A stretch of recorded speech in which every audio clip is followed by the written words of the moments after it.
এই শব্দটা দেখতে যতটা ছোট আর সিম্পল, আসলে তা ঠিক ততটাই বিপজ্জনক আর শক্তিশালী।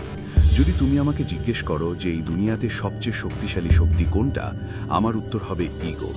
এমন একটা জিনিস যা যে কোনো মানুষকে যে কোনো কিছু করাতে পারে।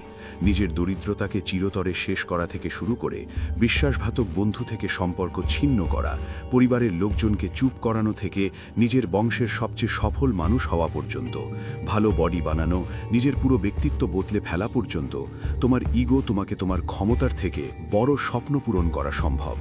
যদি তুমি তোমার ইগোকে সঠিক দিক নির্দেশে ব্যবহার করো, তাহলে তুমি যে কোনো কিছুই করতে পারো। আর আমি আবার বলছি, যে কোনো কিছুই। এজন্য তোমাকে এই ইগোকে পুরোপুরি বুঝতে হবে, যেটা আমি এই ভিডিওতে ধাপে ধাপে ব্যাখ্যা করেছি। তাই একটা ধাপও মিস করো না। ইগো বুঝতে প্রথমে তোমাকে জানতে হবে ইগো আসলে কি। ইগো মানে নিজের প্রতি সম্মান। এটা প্রত্যেকের জীবনের একটা অংশ। এই ইগো যে কোনো পরিস্থিতিতে এসে দাঁড়াতে পারে। যখন কেউ তোমার মূল্যকে অবজ্ঞা করে, কেউ তোমার ভালোবাসার উপহাস করে, নিজের যখন পরিবার বা কেউ খুব কাছের বন্ধু তোমাকে ছোট করে দেখে বা তোমার উপর বিশ্বাস ভেঙে ফেলে।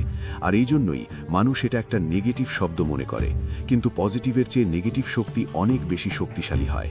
কেউ যে কোনো সময় স্ট্রেসে এসে আত্মহত্যা করতে পারে, কিন্তু ভালো সময়েও একটা ছোট আঘাত সহ্য করা যায় না। ঠিক এমনই ইগো একটা নেগেটিভ শক্তি, কিন্তু এতে শক্তি থাকে।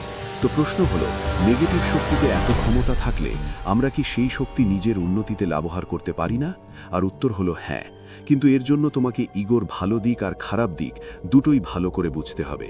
ইগোর ভালো দিক জানার আগে এর খারাপ দিক বুঝতেই হবে। কখনো লক্ষ্য করেছো, যখন ইগো আঘাত পায় তখন আমরা জেতার জন্য বাঁচতে শুরু করি, নিজের জন্য নয়, পুরো দুনিয়াকে প্রমাণ করার জন্য। ইগো তোমাকে অন্ধ করে দেয়। তুমি মানতেই চাও না যে তুমি ভুলও করতে পারো। পরামর্শ তোমার কাছে অপমানের মতো লাগে, কারো সাজেশন ছোট করার মতো মনে হয়। তোমার মনে হয় সবাই তোমার বিরুদ্ধে। তোমার বন্ধু তোমার সঙ্গে কিছু কথা বলতে চায়, কিন্তু তোমার ইগো বলে যদি আমি আগে মেসেজ করি তাহলে আমি ছোট হয়ে যাব। ভাবো, ইগো কত ছোট একটা ব্যাপারে ট্রিগার হয়ে যায়, যা আমাদের একটা মেসেজ করার অধিকারও কেড়ে নেয়। একটা সিম্পল মেসেজ, একটা ক্ষমা, ঠিক এই ইগোর কারণে হয় না। আর একটা সম্পর্ক, একটা সুযোগ, একটা চান্স চুপচাপ আমাদের হাত থেকে চলে যায়। সত্যি কথা হলো, ইগো সফলতার থেকে বেশি ব্যর্থতা নিয়ে আসে। ইগো শেখার অধিকার কেড়ে নেয়া। তুমি ভাবো তুমি সব জানো, আর সেই ভাবনাই তোমার জীবন থামিয়ে দেয়। ইগো তোমাকে এমন একটা জগতে ফেলিয়ে দেয় যেখানে শুধু তুমি একা, কোনো সংযোগ নেই, কোনো সম্পর্ক নেই। কি তুমি শুধু নিজের কথা শুনে সবাই থেকে আলাদা হয়ে পড়ো। আর সবচেয়ে বড় কথা, তোমার ইগো জিতে যায় কিন্তু জীবনে হারো। ইগো সবসময় খারাপ হয় না। যদি অহংকার ধ্বংস করতে পারে, তবে অহংকার গড়তেও পারে। যখন পৃথিবী তোমাকে নিচু দেখানোর চেষ্টা করে, তোমার অহংকার তোমাকে মনে করিয়ে দেয় আমি তোমাদের ভাবার মতো ছোট নই। যখন সবাই তোমাকে বলে তুমি পারবে না, তখনই তোমার ভিতর থেকে সেই অহংকার বলে ওঠে দেখো আমাকে। অহংকার সেই জ্বালানি হতে পারে যা তোমাকে ক্লান্ত হলেও থামতে দেয় না, যা তোমার ভিতরে একটা আগুন জ্বালিয়ে রাখে।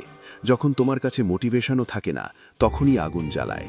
এটা সেই ইগো যেটা তোমাকে একটা পরিচয় দেয় যে আমি কোনো কাজে আসি, আমি আমার স্বপ্নের যোগ্য। যখন কেউ তোমার আত্মসম্মান ভাঙার চেষ্টা করে, তখন অহংকার তোমার ঢাল হয়ে দাঁড়ায়। সে বলে আমি আমার মূল্য জানি, আর কারো কথায় আমি নির্ধারিত হই না। অহংকার তোমাকে চ্যালেঞ্জ দেয় আরও ভালো হওয়ার জন্য, কারণ তুমি চাও না কেউ তোমাকে ছাড়িয়ে যাক। আর সেই ইগোই প্রতিদিন তোমাকে ঠেলে দেয় শেখার জন্য, বিকাশের জন্য, লড়াই করার জন্য। ইগোকে নিয়ন্ত্রণ করা মানে নিজেকে নিয়ন্ত্রণ করা। বোঝা, নিজের রিয়াকশনগুলো দেখা, আর প্রতিটা জয়ের আগে একবার ভাবা আমি কি সত্যিই কিছু শিখছি নাকি শুধু বাহানা করছি। প্রথম ধাপ হলো অ্যাকসেপ্ট করা। ধরে নাও তোমার মধ্যে অহংকার আছে, সবার মধ্যেই থাকে, কিন্তু পার্থক্য তখন হয় যখন তুমি সেটাকে নিয়ন্ত্রণ করতে পারো, না যে সেটা তোমাকে নিয়ন্ত্রণ করুক। উদাহরণ হিসাবে, কেউ যদি পাবলিক প্লেসে তোমাকে টোকা দেয়, তোমার প্রথম রিয়াকশন হয় কে এই লোক আমাকে বলছে। কিন্তু যদি তুমি একটু থেমে ভাবো এই লোকটা কি ঠিকই বলছে, তাহলে তুমি অহংকারের ওপর কন্ট্রোল নেওয়া শুরু করছো।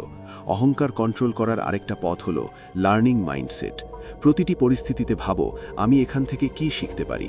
ইগো বলে আমি সব জানি, কিন্তু গ্রোথ মাইন্ডসেট বলে আমাকে আরও শিখতে হবে।